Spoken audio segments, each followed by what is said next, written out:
everybody. This is so exciting. This is the Hallmarkies podcast, and we are here to talk about 2018 non-Christmas. We're giving our favorites. It's going to be very fun.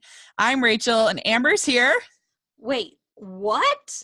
Amber's here? I know, ladies and gentlemen. Hold on. You can rewind. This is Amber. She's back. You thought I had died or quit? You were right. I did quit, but not the podcast, my other job. And now I have a better job, but it was very stressful December. Yeah, she was one of those like stressed out because of business people. I was. In a Hallmark can movie. I just tell you a thing? We had a secret Santa, not a secret Santa, white elephant party. Yeah. And there was like a stuffy attorney guy that I was like, oh, just experience the joy of Christmas, because he was going to not bring a present.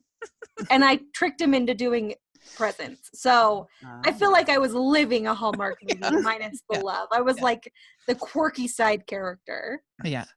Well, we're proud of you for what you did. It's hard to start a new job. And we are very grateful to all the co-hosts and to everybody, especially Amy, who did so many episodes with us, with me. I really appreciate everybody who helped make it all work, and it was a lot of fun. And so we're excited to have Amber back, and we have our special good friend Ruth Hill is here. Hi, nice to be back. Yeah, thanks so much. We both made it through the Christmas season. Yeah, I'm proud of both of us. I feel like it's more stressful to be Ruth than it is to be you. Well, I don't have a child, so there you go. Ruth has a child, and she lives with a family where I live by myself, so that helps. So I'm just saying, like, stop bragging. Ruth is the one who should brag. Fair enough. No.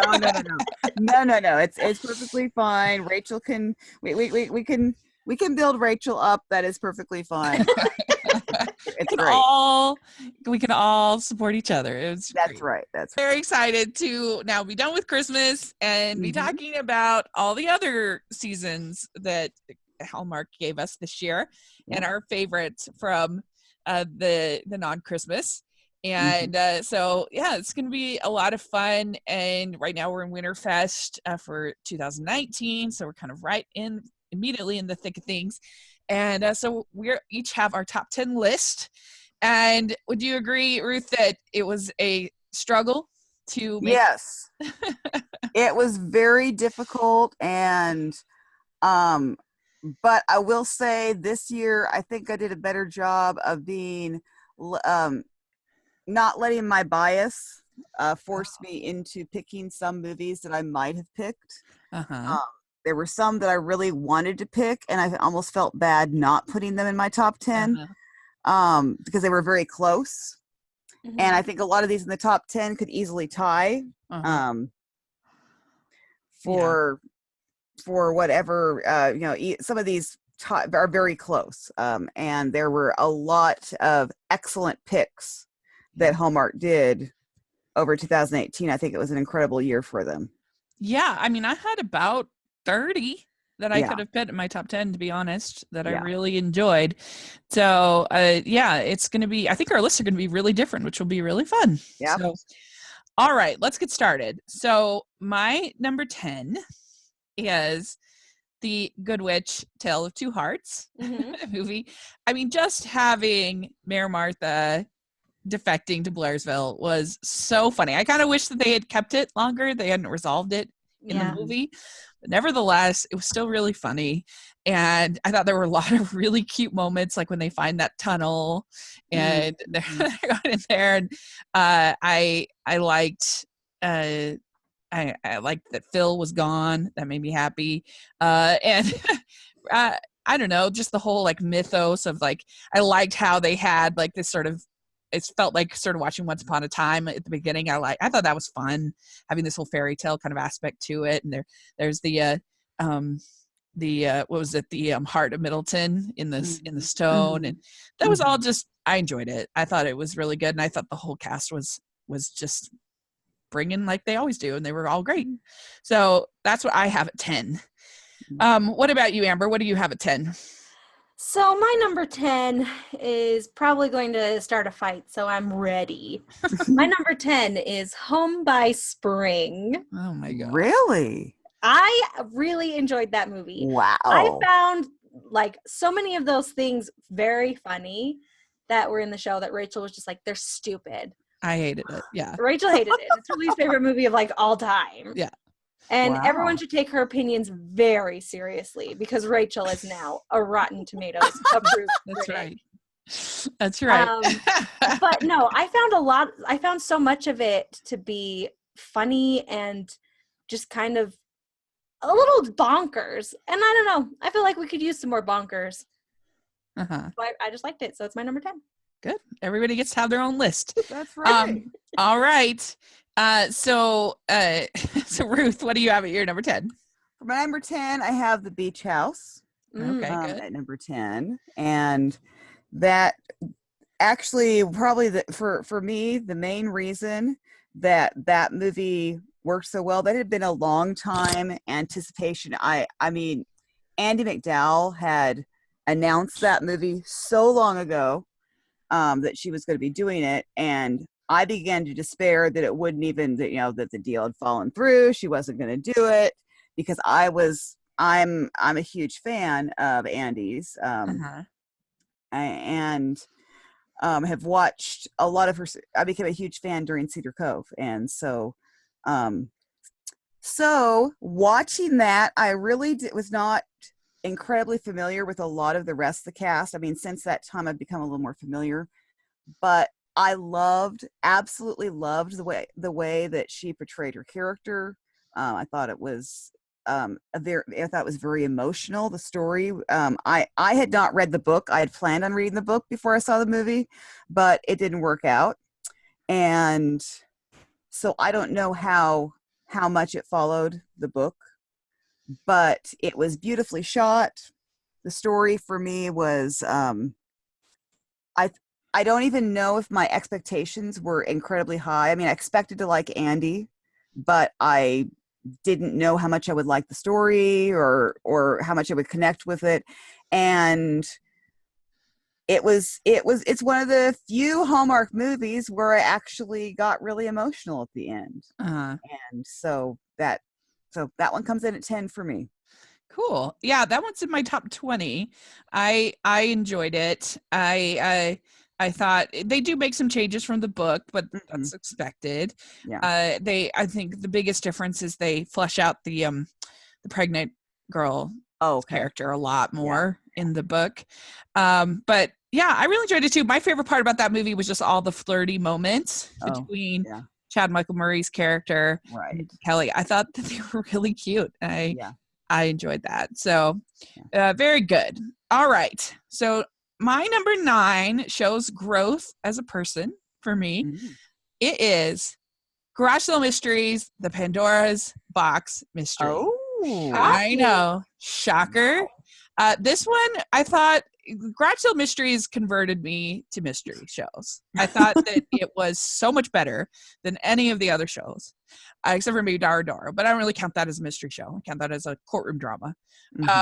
And I just thought that it was really fun. The family dynamics were really fun, and the sleuthy dynamics were really fun. Both sides.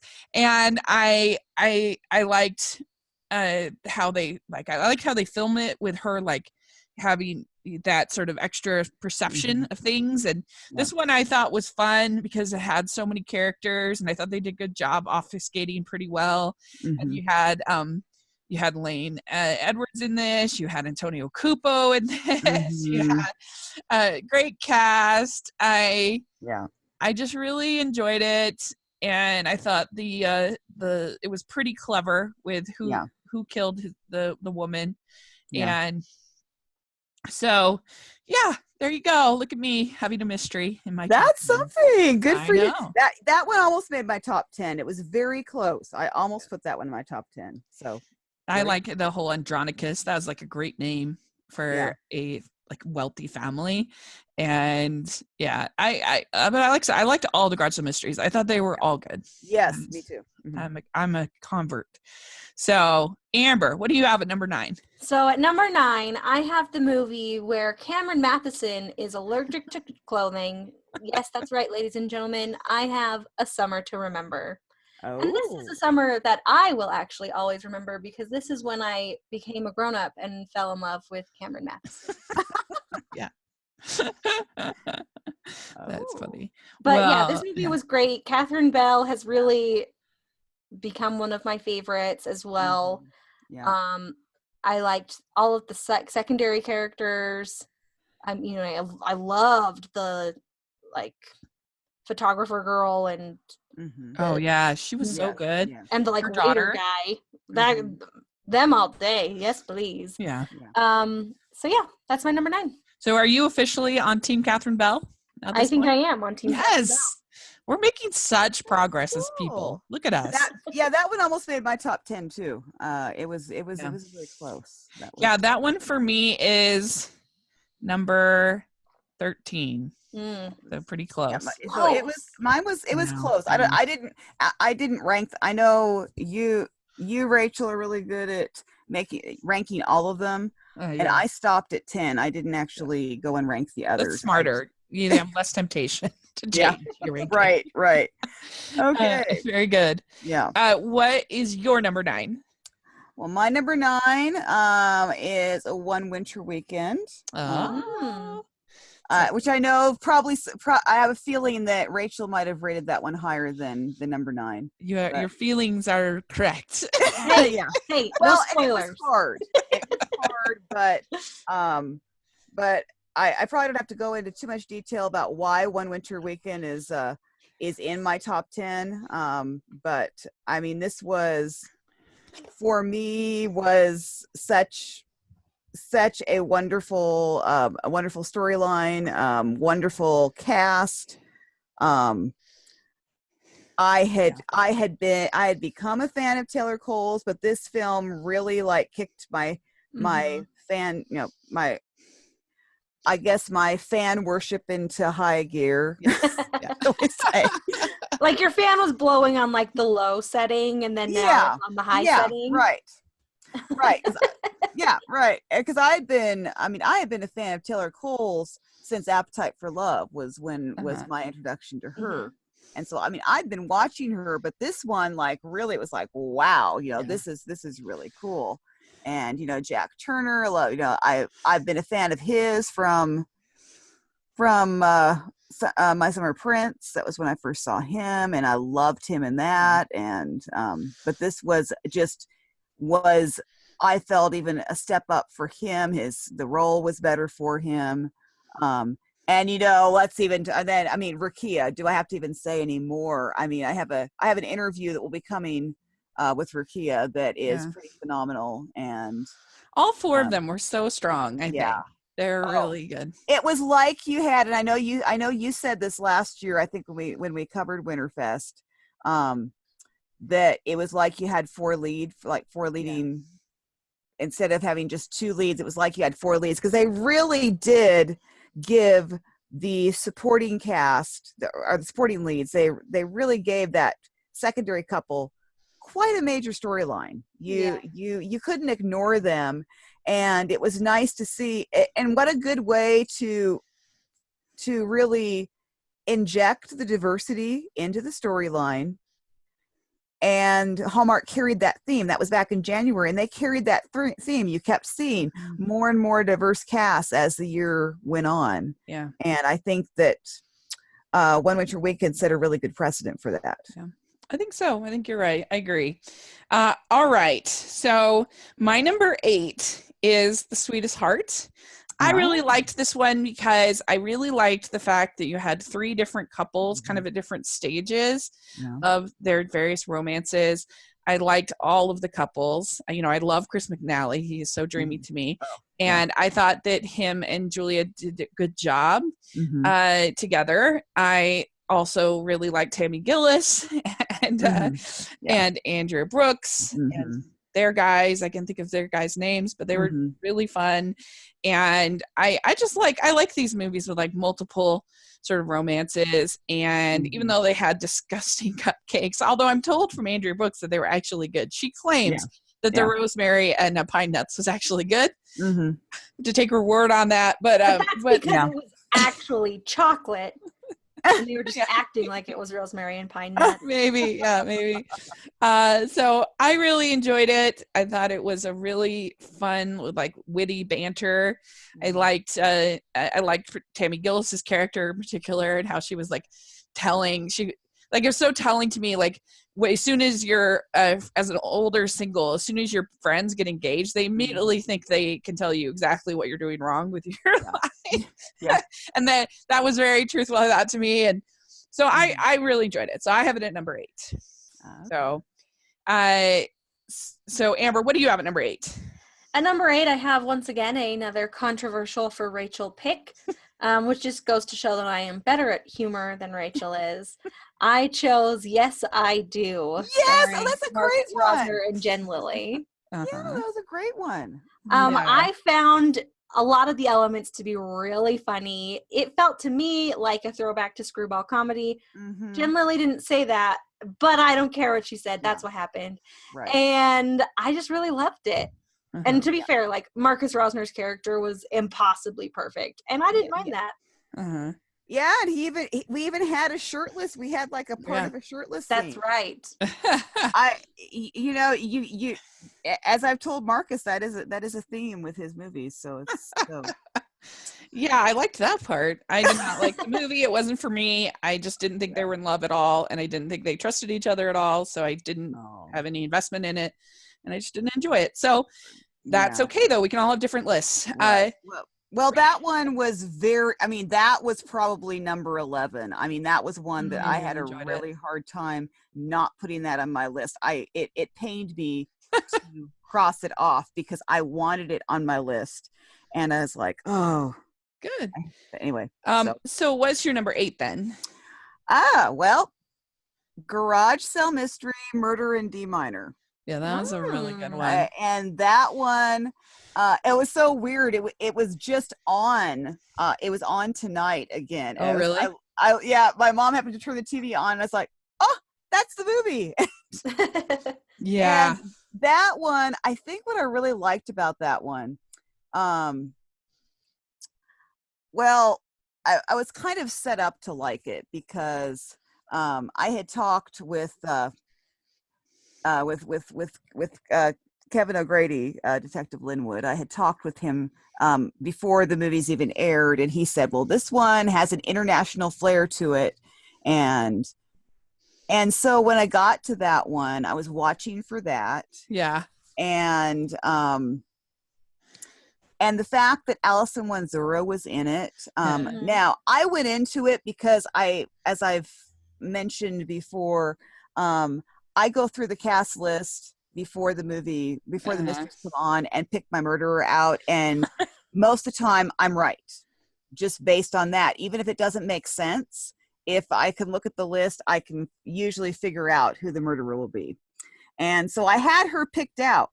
But what I will say is she played her part so impeccably that you didn't see her as the murderer. She was this sweet girl, and then all of a sudden she makes this change, and when she made that change, she really bought into it. I was like, man, this is really quite something. She did it very, very well. And I just liked having the international part to it, and bringing all that kind of stuff in it, the German stuff and all that, I think was kind of fun. It was really good, and I loved those two guys, the appraiser, estate, whatever guys. Yeah. They, watch The Simpsons, but they kind of reminded me of Sideshow Bob and his brother on The Simpsons, or like the two Frasier and Niles Crane on it's the same voices, same people. Yes, okay, I can see that. Yeah, and I don't know, they were really, I thought, funny. And at first they were trying to make it out like they're the murderers, but I knew almost like, no way, these people are too over the top to be the murderers. Right. Yep. Yeah. So that was my second favorite of the garage sale mystery. It was a really fun one. So I see why you have it at number 8. All right. So my number 7 is Royal Hearts. And if you know me, you know that I love curmudgeonly grumpy old men. And I don't know if it's just because my grandpa was a very curmudgeonly grumpy old man, but he wasn't very lovable. And so like I like these movies where they turn lovable. It's like a fantasy. It's like for me. Right. But I really liked Sidney Busby's adorable, but James Brolin complaining about his dog and sitting on that throne and being like, I just really enjoyed his antics. I thought, that's what I think is funny, and we all have different things we think are funny. I thought he was really funny. I thought that him and that bar owner were cute. I enjoyed that. I liked Cindy. She's adorable. The two guys were pretty swoon worthy, I think, and was fun. And I liked the whole castle in Romania, and all of that was very well done. And we had so many princess movies this year, and this was personally my favorite. Yes, absolutely. I have it at number 7. What about you, Amber? What do you have at number 7? My number 7 has already been mentioned on this podcast. It is The Good Witch, Tale of Two Hearts. It was so good. It really was. And for all of the reasons that Rachel said, but I'm still mad that Martha left Blairsville, and I think Blairsville should have won the whole thing.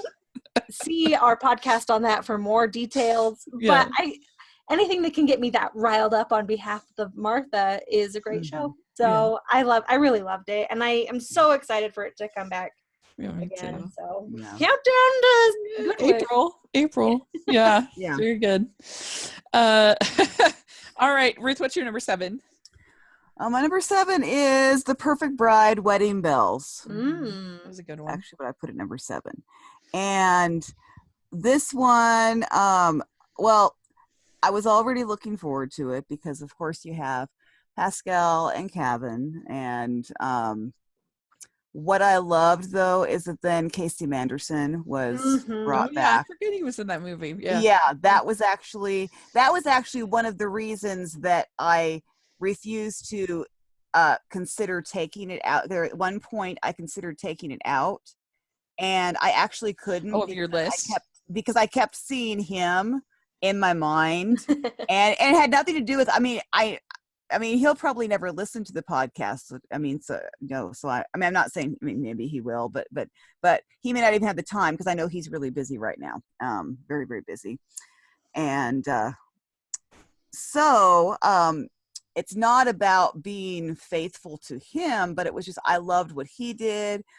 I really enjoy Kevin and Pascal. And for me, I personally thought it was a fairly good sequel. I enjoyed it, and I enjoyed that they brought so many people back. They brought back even the owner of the gym. If I remember right. Because she actually, because they like go into business together or something. And at least they didn't bring back that other fiance though. Well, now see, I would have loved that. Personally, I would have loved having her come back, but because I loved actually, I would have loved to have had her come back and have a redemption story. I think would be, or like have her fall in love with Lane Edwards. That would have been cute. Yeah, that would have been something. Cute. Yeah. In the third one. Right. I just will always definitely our interview with Lane is one of my favorites we've ever done. I was just dying laughing, and for all things. And so any movie that he's in, I think for now to eternity, I'll feel more like I'm going to see that dog movie this week. I feel like I got to support Lane because he is the best. Right. Anyway, very good pick. Okay, so number 6 for me is Very, Very Valentine, and this was so sweet. I just loved it. It was so romantic. I loved the whole masquerade ball. I really liked Damon Runyon. I thought that he was pretty likable for that kind of role, and he was very, very sexy and great. And then you have Cameron Matheson, who was like sweet, adorable boy next door kind of sexy, and he was great. And it had a lot of tropes, but I just really enjoyed it. And I thought that Danica was just so adorable. And I think that Marcy Holland did a great job on the script, and I just really enjoyed it. So that's what I have at number 6. All right. So Amber, what about you? My number 6 is sort of more like when they give the Oscar to something at the end of a series or something. Oh, right, yeah. Or like the Emmys to something on its last leg and it's been on for 40 years. This is like your Return of the King nomination. Yes, it's akin to that, but it is Signed, Sealed, Delivered to the Altar. Oh. I felt they did so many things in that, and I was torn really because I think technically as a movie, on it like a standalone movie, I enjoyed The Road Less Traveled more. But when you take into account the sentimental value of this movie, which I believe is the last, and we should just leave it there because it was so great. Yeah. Because you don't want to just drag something out and then it gets stupid, because they're going to have to introduce conflicts and blah, blah, blah to keep it. I think that it totally is the ending. They even have a toast at the end about their time together. I mean, I feel like, but feel free, Postables, to prove us wrong. Hopefully we're wrong. I loved so many things about this movie. It was so sweet and so romantic and so fun. So this is why it is my number 6. Very good. Okay. Very good. Ruth, what about you? Well, my number 6 is Falling for You. Oh, good one. That one, that was... It's too bad Tyler Hines isn't that charming, right? Right. Oh my goodness. Just turn it up a little bit more here. Yeah, right. Yeah, well, he did figure in big to the reason that it came in at number 6, because he is pretty incredible on the screen and off the screen, I would say. Just my interactions with him off screen have been fantastic, and that one I loved. Again, Taylor Cole. I don't think I've ever chosen 2 favorite films in one year starring Taylor Cole. So I think that 2018 was like the year of Taylor Cole, and I kind of feel like that's going to continue. Yeah. She's got a mystery and a sequel in 1 month in 2019. Yes. So so I think that Taylor Cole has really, I think 2018 really established her as like one of the Hallmark top leading ladies. I really do believe that, and I think we're gonna. She even did a preview special. You don't get to right. She did. You're right. You're right. Yeah, she and Rakia did, which was wonderful. That was a really fun one. A fun preview special, definitely. But then it was really neat to see Alison Wanzura in like a nice part for a change. She's always playing these incredible psychopaths and this horrible one who's trying to steal she's the steal other the bakery. And when she plays the other woman, she plays it right. It's true. She does. And usually Hallmark she has that. She's always playing the other woman, the murderer. When you see her elsewhere, it's like she's always playing these characters that are not nice. And I happen to know she's very nice. And I know you guys feel the same way, but it's like I've actually met her now, so I can say that, she is very nice. And so that was great. And then I loved this whole idea of this Bachelor Bake Off. It was just like, wow, that was just such a totally cool idea. The moment I heard that, I knew I was going to like the movie. It's like I didn't care about anything else. I just wanted to see the Bachelor Bake Off. And Madison Smith, and I don't remember now. Now I'm trying to remember who played his brother, and it's completely lost on me because I know, and I feel bad because I know who played his brother, but it's escaped me. Is it Matt Visser? Yes. Thank you. Yes. Those two, I know it was very small, but it was so hilarious to see the two of them on screen together. They acted so much like brothers. And so just for me, I figured I'd enjoy the movie, but I ended up enjoying it more than I thought I would. And so it was really a surprise. I wouldn't have thought, if you would have told me, I would have been putting it in my top 10. I probably would have said, nah, it's not going to go in my top 10. It'll be okay. It'll be fun, but it's not going to go in my top 10. Here it is at number 6. So, well, I think the true star of Falling for You was Joa Boken's script. Oh, well, and where I realized that she's just one of my favorite people. She was amazing. Yeah. And I think she did. You could tell that was a fresh voice. Yes. Fresh. Similar to Road to Christmas. Like it just felt like this is a new voice, and sure enough, it was a new writer, Zach Hugg, and he did an amazing job. Right. And so it's fun when you get that in the veterans do an amazing job too, but I don't know. It's also cool sometimes to get some. Very good. And so. Okay, now I've lost track. We're at number 5, correct? 5, yeah. 5. Sorry. Okay, so my number 5 is the Darrow and Darrow Body of Evidence. Mm-hmm. So this was the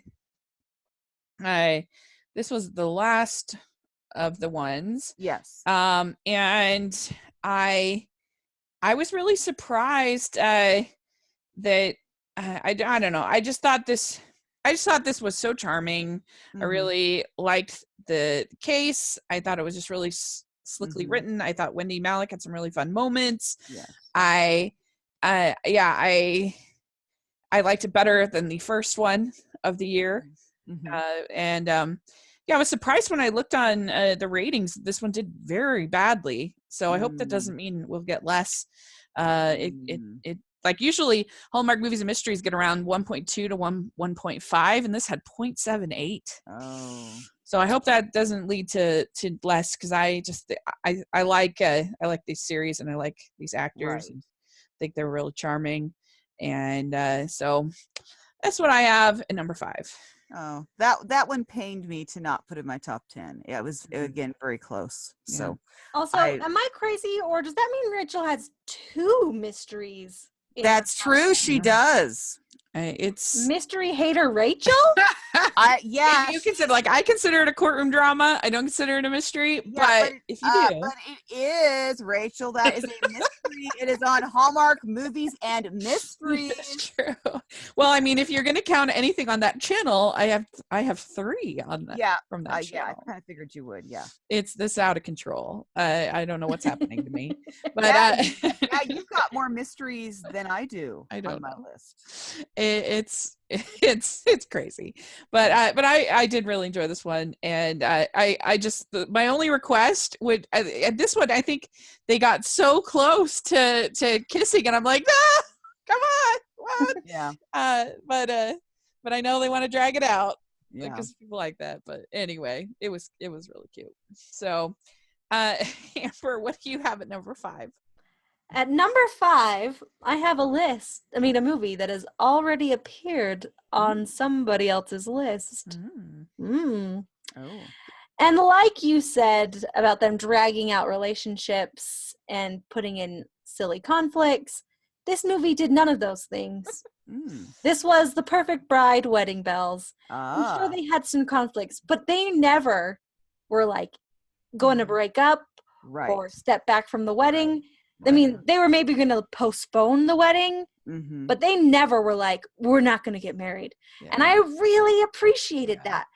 Put that on top of their amazing chemistry, plus the addition of Casey Manderson and Lane Edwards. Yeah. This movie was unstoppable. Yeah. And I loved it so much, and that is why it is my number 5. That's a good pick. I did appreciate the fact, that the focus was always on the marriage, not on the wedding, which I appreciate. Yeah, and true.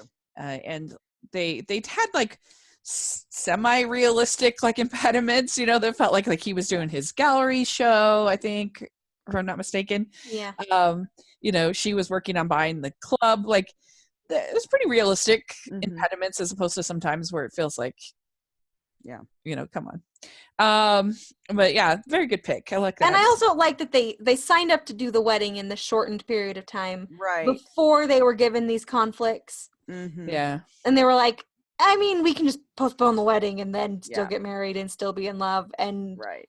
And like, even when there was the overheard thing where she was like, something, and then he walked off. But like, he didn't walk off. He was like, come on, let's go talk about this. And I was like, communication, understanding. What is this? Incredible. That's what it is. So yeah. And a really good proposal in that one too. It's fun. Very good. Yes. Yes. So Ruth, what's your number 5? Okay, so my number 5 is a complete dark horse to me. I did not expect this at all.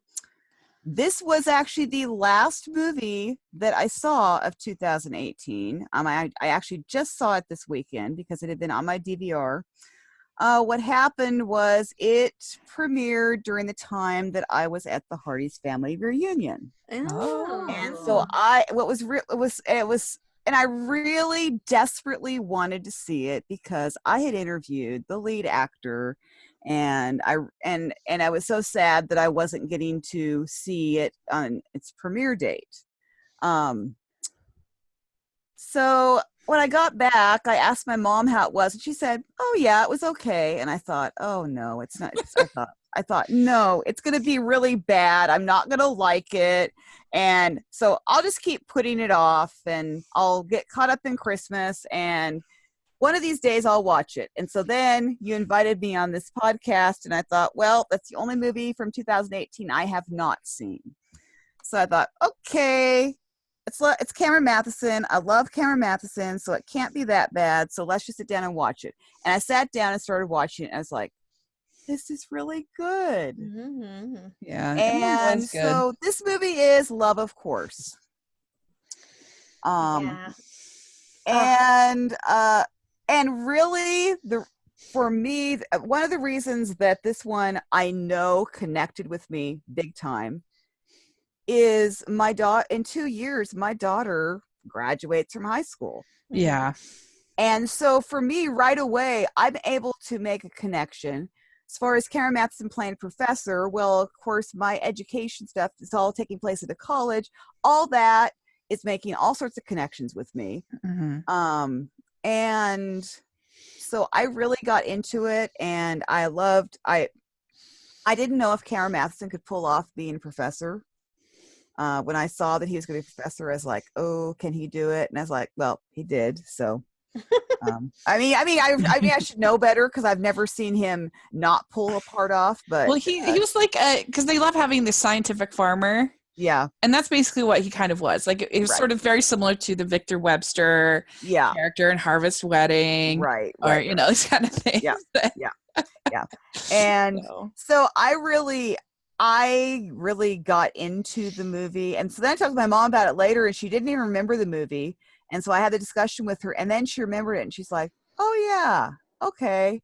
Yeah, that was a good one. And I'm thinking, you told me it was only okay. And so it ended up being, and I really had not seen Kelly Rutherford in very much. And I know that was their first time making a movie together. I love the line dancing. I really did love the line dancing in the movie. Probably because I remember Cameron told me that was actually that when he came to set, I believe it was the director, set it up that they were going to take a line dancing class together. And so that's actually his kind of first interactions with Kelly Rutherford was at the line dancing class. Yeah. So anyway. Well, there were a lot of very swoon-worthy moments in that movie. It was a lot better than I expected it to be because I had never seen anything with her before, and I don't know, for some reason the trailers just weren't, the promos weren't grabbing me. Right. And then we actually went on the Bubbly Sesh for the first time to talk about that movie, and that was really fun. We had a good memory with that, and I really liked the relationship between her and her daughter. I thought pretty well written in that, and that I liked the fact that the daughter was kind of wasn't super like needy, but like was also kind of like, it's okay if you call me every now and then. Like, I like their dynamic. I thought it felt pretty real, pretty natural. and yeah, it was good. Very good pick. All right, we're down to number 4. It's very exciting. I have Love at First Dance. This is my favorite Nina movie of the year by far. I really enjoyed it. I thought that it did a lot of things that other Hallmark movies don't do. I really appreciated that she was presented with 2 good choices, not abandon your career for a man you leave the city, abandon your career, which I hate. She was presented, she could run the dance studio there, and that was a good choice. Or she could go and be the choreographer in London, which was scarier and riskier, but also a good choice. And so she's debating between, and I really thought that was really well done. I thought that the breakup was very well done. It felt like these are 2 friends who really do care about each other. And I thought it was very tender and like sweetly done. And I really liked his fiance. I thought that like she actually seemed to care about what she was doing in her career and her life. And I thought that she was a pretty well-written character. And I thought that there were a lot of cute moments, and they managed to straddle that sort of we're getting more attracted to each other, but we're with other people kind of a thing pretty well. And like, I liked the scene where they're dancing in the fountain was really cute. And I liked the ending a lot because it was basically like the start of their relationship. They'd had no relationship before. And so when he shows up there, I thought that was very swoon worthy and really fun. And overall, I liked the fact it was actually filmed in New York, so it felt a little more authentic. And I just really enjoyed it. And so there you go. I have it at number 4. Yeah. So, Amber, what do you have at number 4? My number 4 is a movie that has been on someone else's list already. Yeah. This is my favorite thing to do, by the way. This movie stars a very handsome man. And it's a good clue. It's a very, very Valentine. This is really the movie where I was like, Cameron Matheson, huh? And then it was solidified in A Summer to Remember. But what I really liked about this movie was it just felt like so many classic tales woven together in a very like original and organic way. It was like Cyrano de Bergerac and also Cinderella and, The Rose from Beauty and the Beast. And so I really enjoyed that. And I think the chemistry between Cameron and Danica was amazing. So yes, it is my number 4. Very good. I agree. So very good. All right, Ruth, what do you have at number 4? So my number 4 is All of My Heart, The Wedding. And that one was, first of all, it's Brennan Elliott, and that's always a plus. And that's always big. And of course, then you have Lacey Chabert, and then it continues. And then the list goes on. I met Pauline Egan, who played the not so nice character that turns out to be nicer than you think she is, but she's not so. And they brought back, you've got Heather Dirkson's character comes back, and she's still got her love interest, and then the executive producer Beth Grossbard is just wonderful. She's actually the reason I got to interview Lacey. So because she's always contacting me. She and I have a real connection, and she told me all about the movie and all that. So what I really enjoyed about this one, honestly, is I love the movie throughout. I actually thought it worked much better than the second one. The second one was good, and the first one, of course, was fantastic. But this one I thought really worked well. And I love the fact that we had so much time at the wedding, because in these movies, you don't usually get a whole lot of time at the wedding. And they really took a lot of time to, and they added in a lot of special things. since both Brennan Elliott and Lacey Chabert were both executive producers on this, they were able to add more into it, more parts to make it more authentic for them. And so that was really neat. I just enjoyed the story. I felt like it was a nice treat, and I've been a huge proponent of the series from the beginning. And so it's always been a very special series, and it was nice to see this one come and so.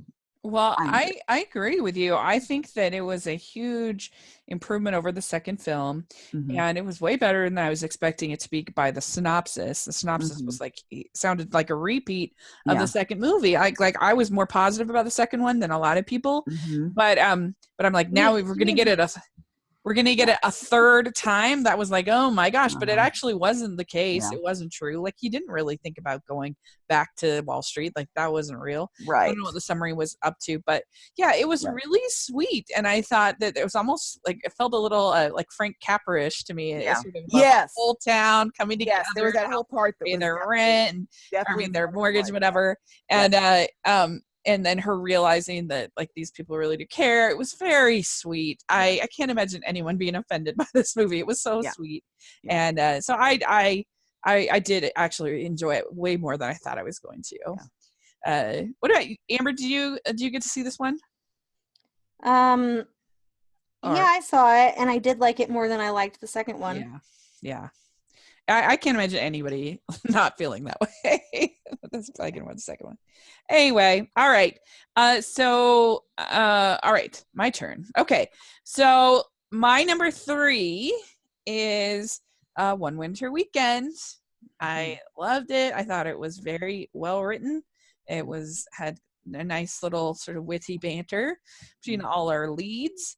I thought it was just a really well executed romantic comedy. I liked how there was sort of the workplace element where Rukia keeps getting the calls from her boss, and then finally she has to sort of stand up to her boss, and I liked that. I thought that was really good. It's been a while since I've seen it, but I really did enjoy it, and I'm excited for the sequel. And it did win me over to Taylor Cole and really start enjoying her performances. So yeah, I have a number 3. What do you have at number 3, Amber? So my number 3 is a movie that has appeared on both of your lists. And just kidding, it's also One Winter Weekend. That movie, like everyone said, has been so great. It's amazing. Obviously, it deserves a sequel. But another thing about this movie that I like is that it's our first step to an actual ensemble movie. That's not a series, like Untitled Delivered is a series, but it's an ensemble. And so that means we're just one step closer to our mega movie, the Firehouse movie, the Bachelor weekend movie, the Bachelorette Party weekend movie, any of those. Very true. So, but like, I can't say enough good things about this movie. This is the movie that converted me to Taylor Cole. Yeah, it really was so good. Very good. Okay, and Ruth, what do you have at number 3? Well, my number 3 is has been mentioned previously. Signed, sealed, delivered to the altar. Is what I have at number 3. And of course, I've been postable from the beginning. I actually can say there's not very many of us who were there from the beginning, pushing it from the beginning, back when the pilot aired way back when, and the 10 episodes, and we pushed and we worked our tails off to get more episodes. And I mean, I gave up my Sundays regularly. And so for me, Signed, Sealed, Delivered to the Altar was a wonderful experience. And what even made it better, because I actually considered not ranking it as high as I had, but what really made it better is when I thought about this movie, I thought about the fact that I watched this with my daughter, and we enjoyed watching it because she's been a fan from the beginning as well, and she's watched all the movies. and it's the one Hallmark movie, the Hallmark series that she and I can agree on. She gave up on When Calls the Heart once the engagement happened. She was done with When Calls the Heart. She was like, that's too many candles. Yeah, exactly. that is true.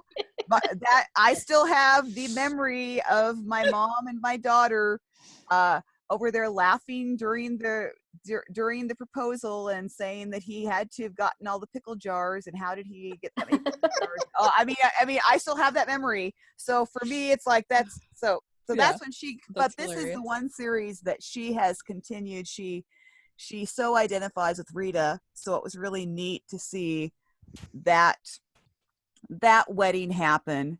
Yeah, so I definitely agree with you. And I gave technically I gave 4 perfect scores, but to non-Christmas, 2 perfect scores. So really, my top 2 are tied. They're the same level of love from me. But so my second pick is Signed, Sealed, Delivered to the Altar. Okay. Yeah. This is very exciting. And I think there were a lot of other everything's been said, and I agree with everything that's been said.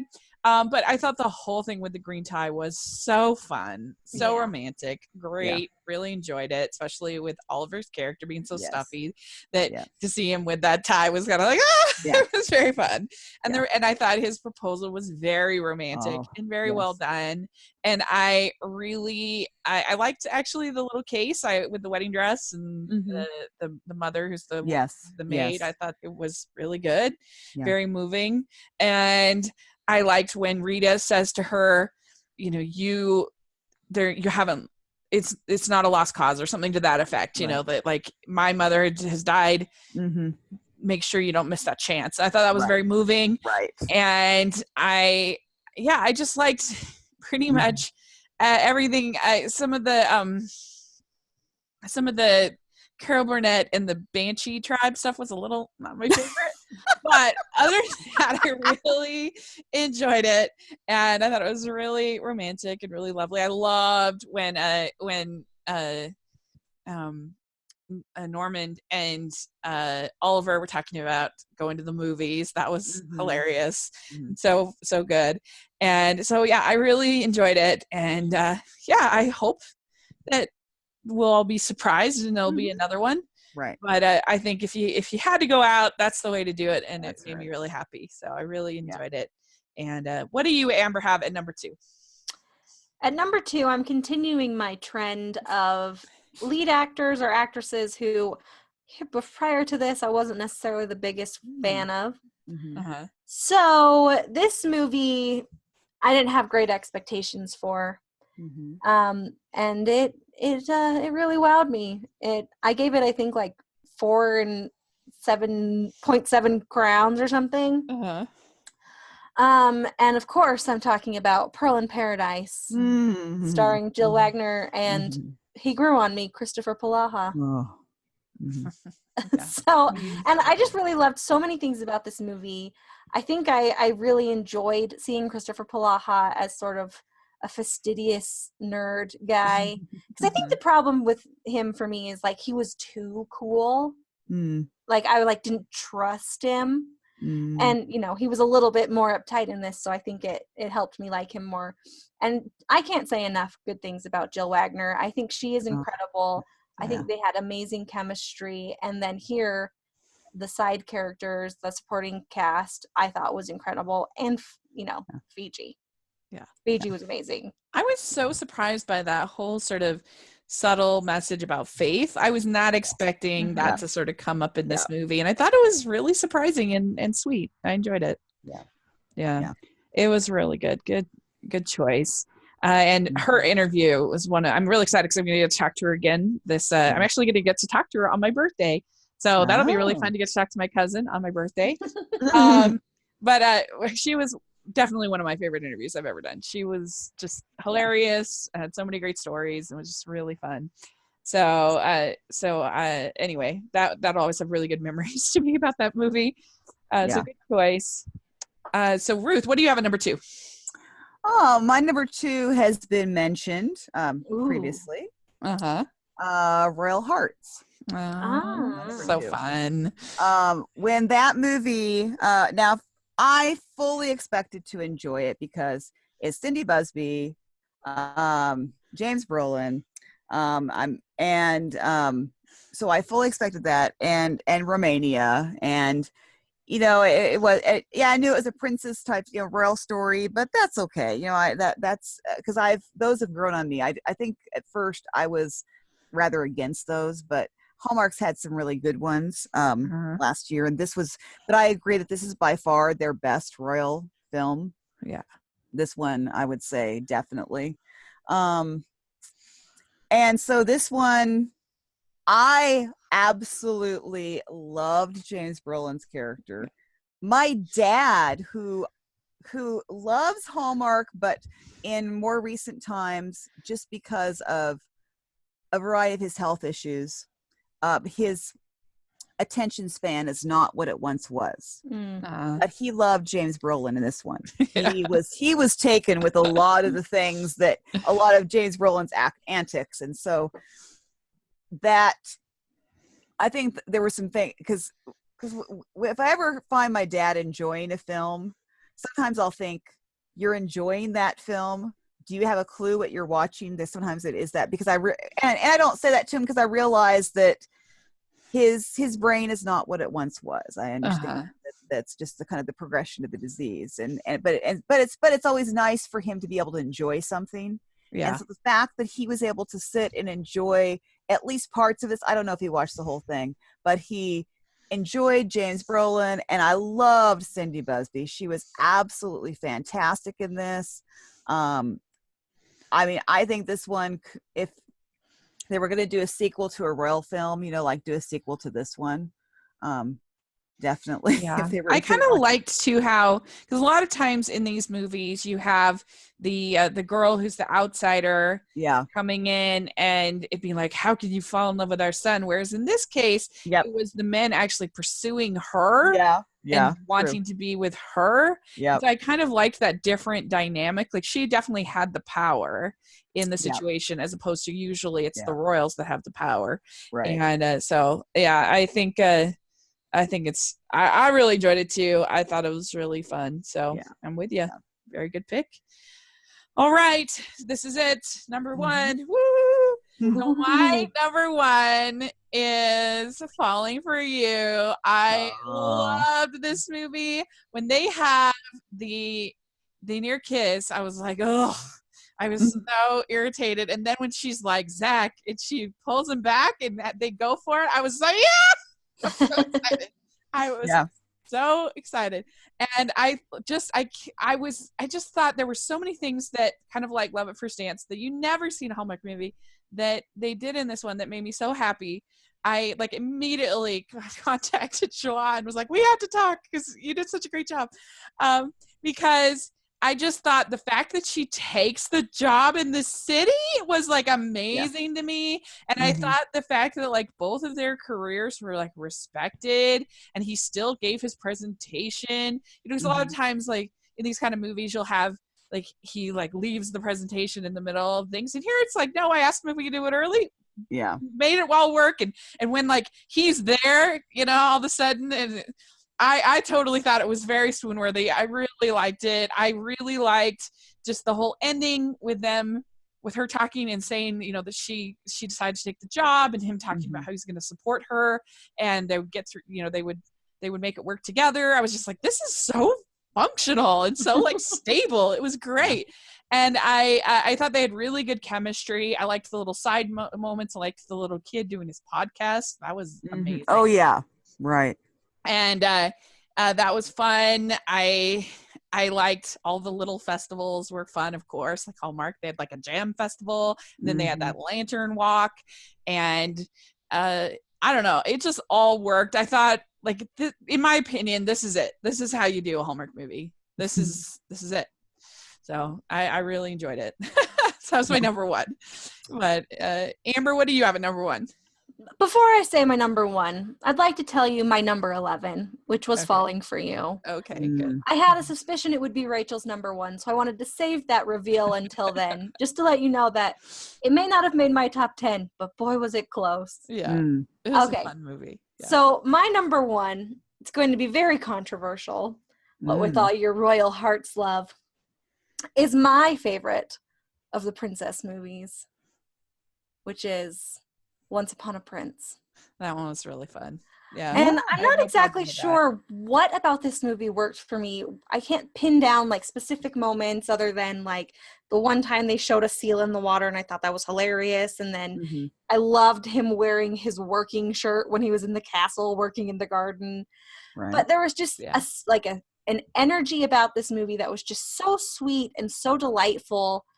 And I loved it. Yeah. I have no problem with that at all. Yeah. It's definitely in my top 20. I really enjoyed it. Tracy Andreen, another winner from her this year. She was just knocking it out of the park, based on the novel that we both read that we both liked. I loved. It's not just that he was wearing the garden shirt; he was like rage wearing it, which was hilarious. Like it was this is my protest shirt. Yeah. You can't make me forget her. Yeah. And then the ending was so swoon-worthy with that. The ending. I agree with that. Yeah. It was really good. No, I don't think that's terribly controversial. That was a good one.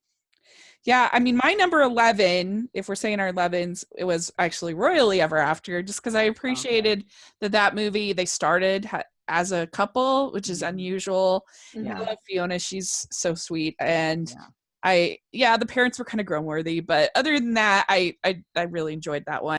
So my number 1 has been mentioned previously. And it is Pearl in Paradise. Yes.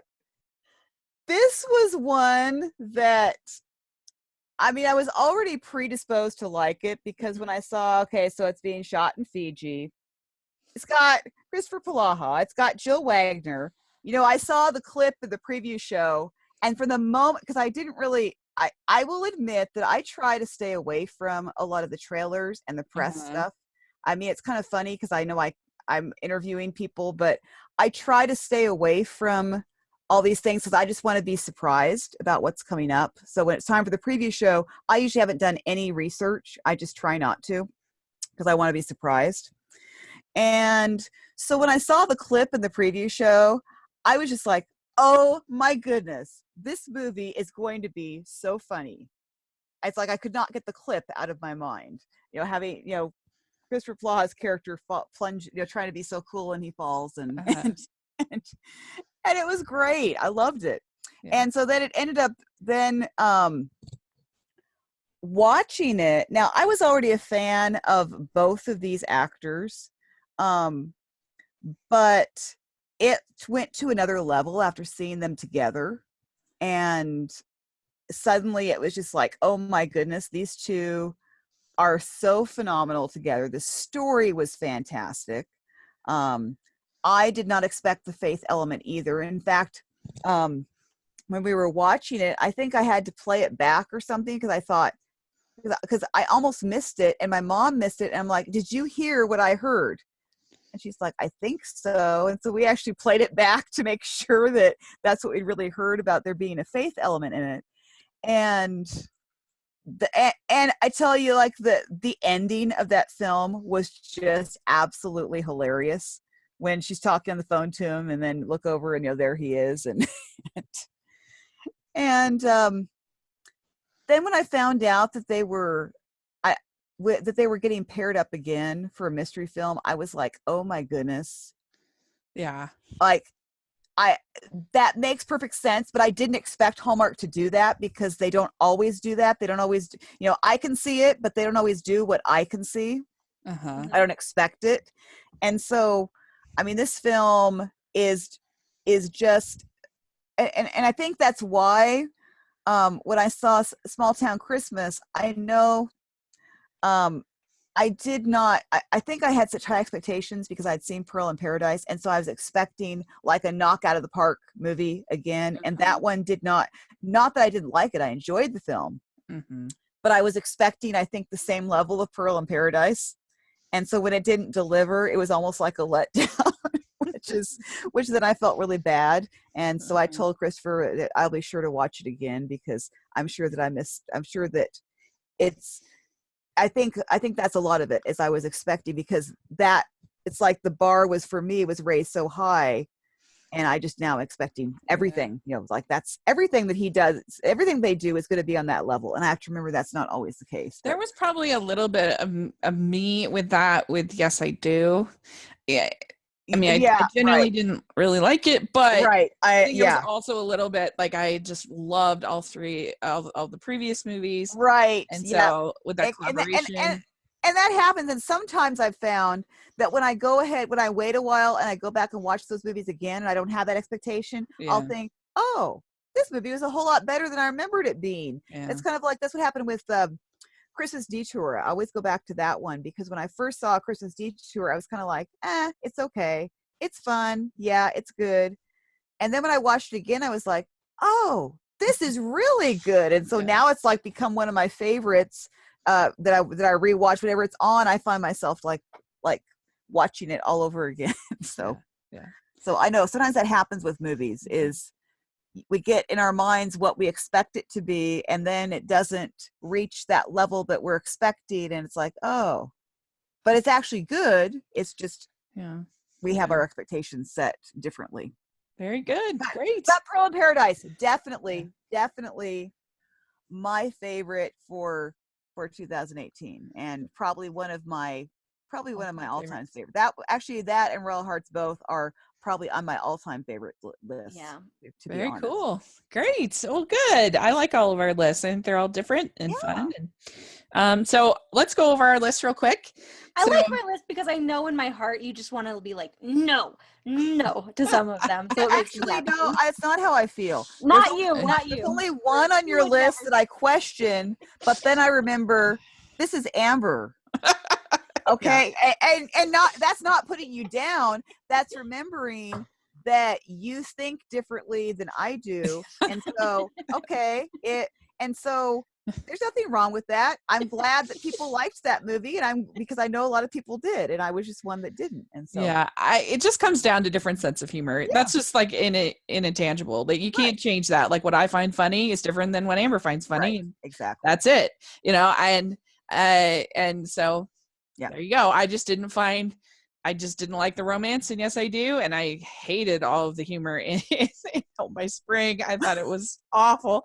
So, but that's just, people are wired differently. I thought that James Brolin was really funny in Royal Hearts. Amber didn't think it was that funny. Right. So, so there you go. That's what makes people fun. That's right. And, so I have no problem with that. Yeah. Okay. Well, let's go over our list real quick. Just real quick, and then I'll share with you the top 6 from our listeners. Okay. Very exciting. Okay.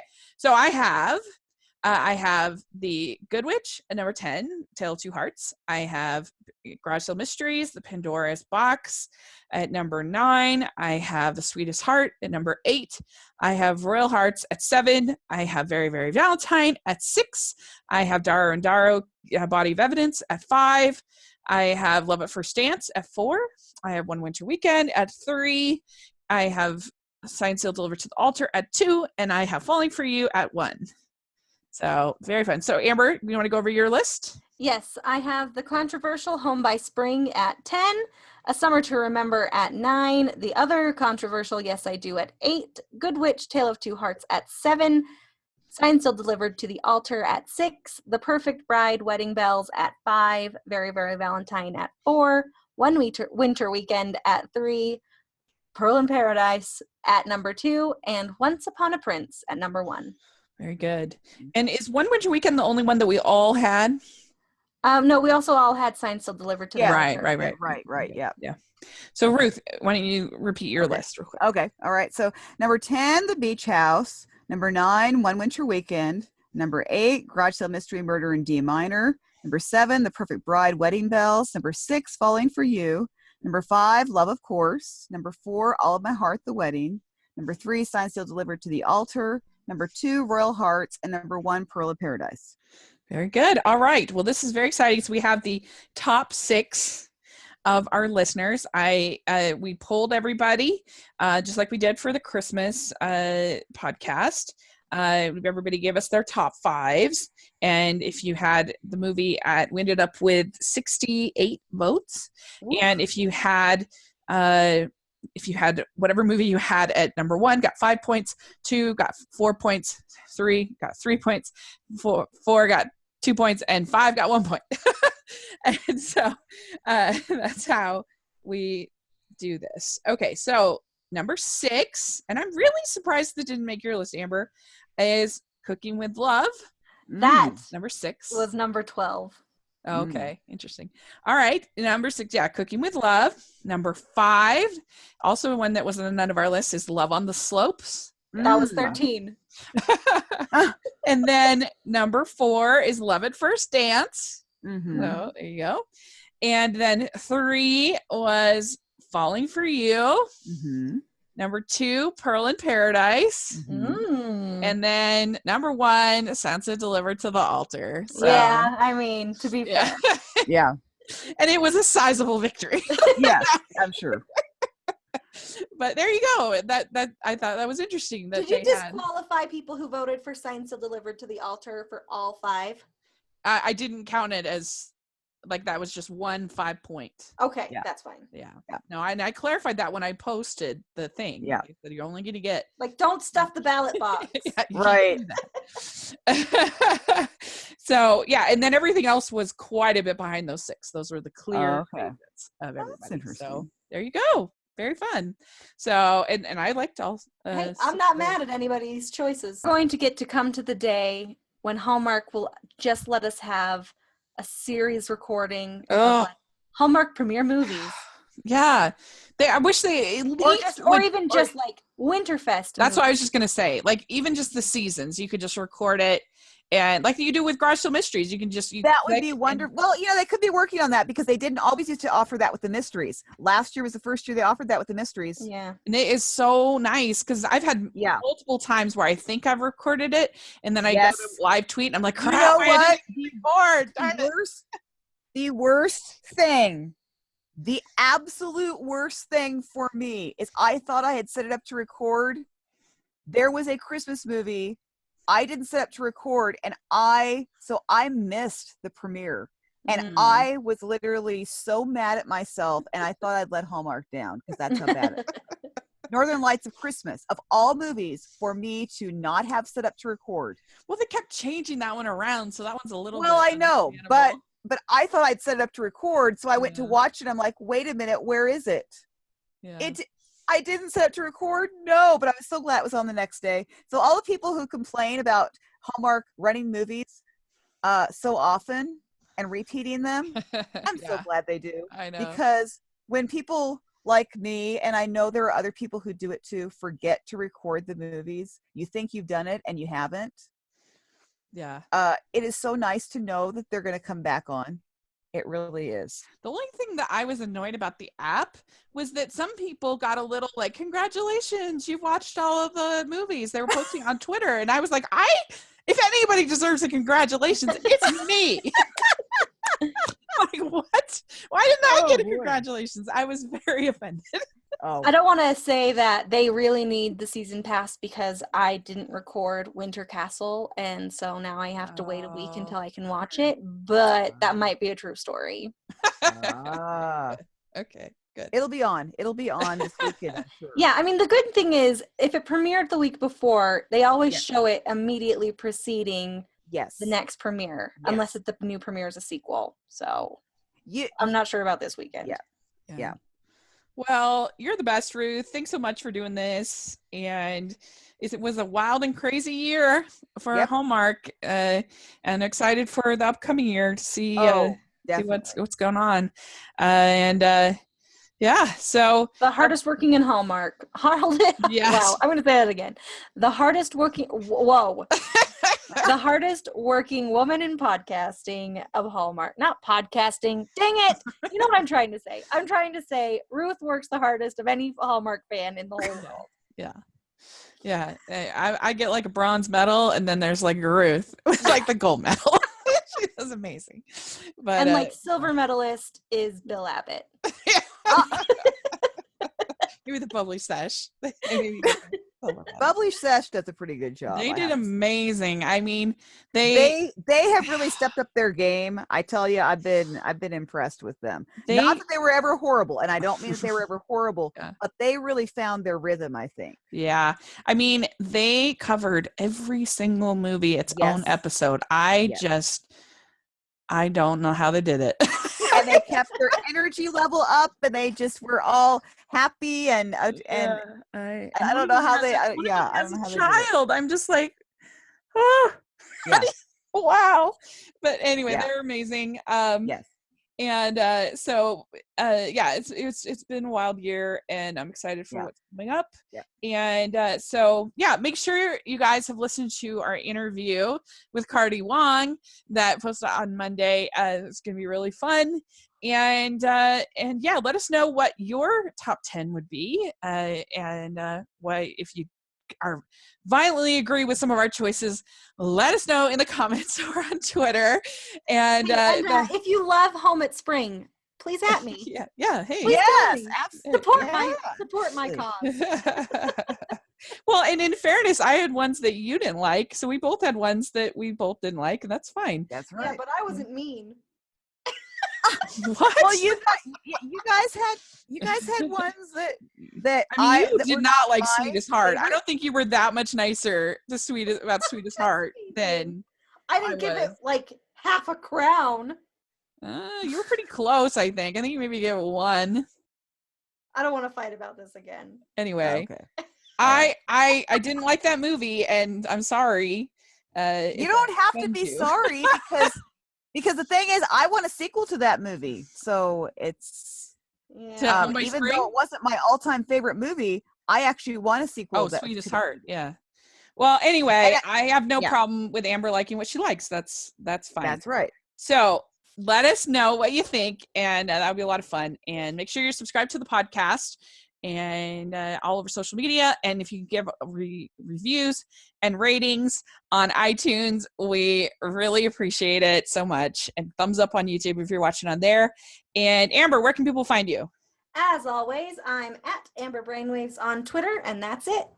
Great. And you can find me at Rachel's Reviews all over social media on YouTube. I do weekly family movie nights, and you can now find me on Rotten Tomatoes, which is so crazy and exciting. So we'll have all that links below. And Ruth, where can people find you? You can find me at my blog, which is mydevotionalthoughts.net. You can find me on Twitter and Instagram at RuthHill74, and on Facebook. My page is My Devotional Thoughts. Great. And we'll have all that down below. And thanks so much again, Ruth. We really appreciate it. And we'll be covering When Calls the Heart before we know it. So it'll be really fun. Yeah, that's true. Yep. All right. Bye. Bye, everybody.